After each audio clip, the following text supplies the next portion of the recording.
Temuan terbaru menunjukkan bahwa kuota internet prabayar yang hangus karena masa aktif berakhir telah mencapai 63 triliun.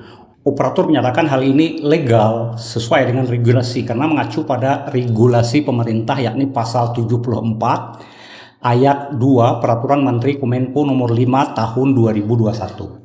Regulasi tersebut menyebutkan bahwa deposit prabayar memiliki batas waktu penggunaan, tapi benarkah tidak merugikan konsumen seperti saya, seperti kita semua lah. Nah, kuota internet hangus akibat regulasi pemerintah. Jadi sebenarnya konsumen itu dirugikan loh. Dirugikan ya. Kenapa? Kuota hangus justru menguntungkan operator. Ini pertanyaannya. Yang pertama, kuota yang tidak dipakai sama dengan biaya operasional nol. Benar nggak? Jadi kuota internet adalah kapasitas digital, bukan barang fisik sebenarnya. Nggak ada ini bendanya. Kalau umpamanya kamu beli 50 GB tapi cuma pakai 10 GB, maka 40 GB-nya tidak menyebabkan kerugian teknis apapun bagi operator. Ini catatan pertama. Mereka tidak mengalirkan bandwidth, artinya tidak ada biaya infrastruktur yang keluar, nggak ada. Poin yang kedua, tapi mereka sudah terima duitnya. 50 giga walaupun kita cuma pakai 10 giga. Kamu sudah bayar di awal dan sebagian besar kuotanya 40 GB tadi malah sudah hangus. Itu artinya mereka dapat untung bersih dari kuota yang tidak pernah dipakai. 50 giga yang kita pakai 10, kita beli 50 giga loh. Poin ketiga, pelanggan terpaksa beli lagi. Kita terpaksa beli lagi begitu merasa aktif habis meskipun kuota masih banyak. Kamu terpaksa beli paket baru, dipaksa, ya bukan terpaksa lagi nih. Ini seperti kamu beli air 10 galon, baru pakai 2 galon, tapi sisanya dibuang oleh toko karena waktumu sudah habis, gitu ya. Dan toko malah bilang, kalau kamu mau air lagi ya beli dong, beli ulang lagi gitu. Analogi kasarnya gini ya, ini analogi lagi. Kamu beli 10 piring nasi di restoran, hanya sempat makan 3 karena teman ngajak pergi nih buru-buru misalnya. Tapi saat kamu balik, pelayan bilang, ya sisa 7 piring tadi sudah kami buang karena lewat masa berlaku. Ya kami buang lah, kalau mau makan lagi ya beli lagi, beli baru lagi. Nah di restoran jelas ini tidak etis ya, restoran nggak mungkin melakukan hal ini. Tapi kalau di telekomunikasi dianggap wajar. Kenapa? Karena sudah diatur oleh undang-undang. Jadi ada backupnya. Backupnya itu yang undang-undang atau regulasi pemerintah tadi yang kita sebutkan di atas tadi. Jadi siapa bilang salah? Bukan operator semata. Mereka memanfaatkan celah hukum yang disediakan oleh Peraturan Menteri Kominfo nomor 5 tahun 2021 tadi. Catat ini.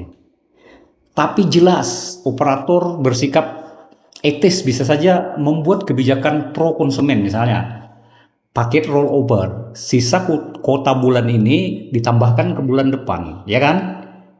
Pokoknya tambahkan ke bulan depan gitu. Jadi paket kuota tidak hangus dengan harga sedikit lebih mahal, tapi kan adil gitu ya. Konversi sisa kuota jadi poin reward atau diskon bagi pelanggan ya, karena pembelian berikutnya. Kan mantap. Harus ada ini tekanan publik ini ya, supaya hal ini bisa berubah, supaya Kominfo merevisi regulasi yang longgar terhadap operator.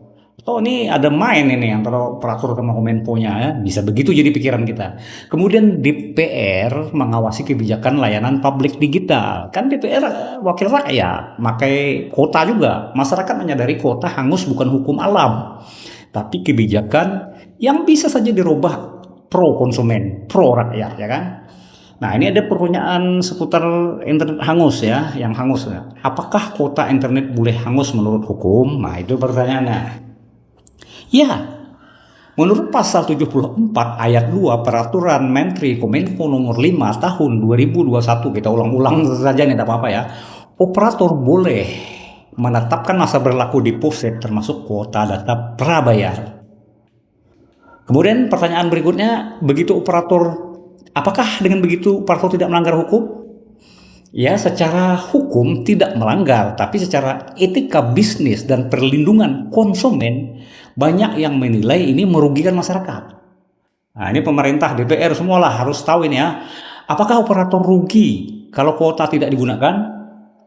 Tidak, kuota digital tidak memerlukan penyimpanan fisik. Jika tidak digunakan, biaya operasional tetap nol.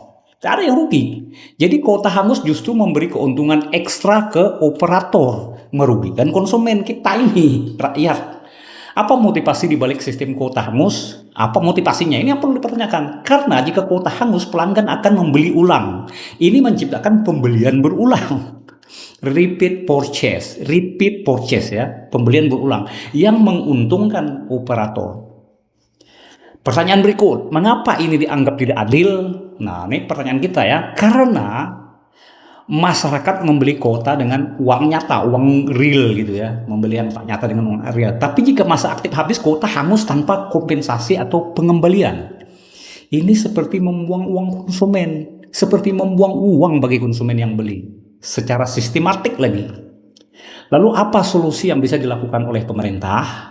Kepada pemerintah nih ya, Kominfo dan DPR perlu meninjau ulang regulasi yang membolehkan masa aktif terlalu pendek.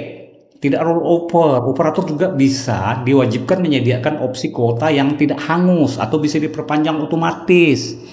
Artinya bisa ya ke bulan depan nggak perlu hangus, tambahkan lagi gitu. Lalu bagaimana seharusnya sikap publik? Nah, sikap kita nih sekarang ya, publik perlu bersuara di media sosial, forum konsumen, bahkan petisi publik agar kuota digital tidak diperlakukan seperti barang kadaluarsa. Ini bukan hanya soal pulsa, tapi soal keadilan ekonomi digital. Titik. Nanti komen-komen aja. Silahkan bagikan artikel ini jika kamu merasa sistem kuota hangus adalah bentuk ketidakadilan digital yang perlu dihentikan.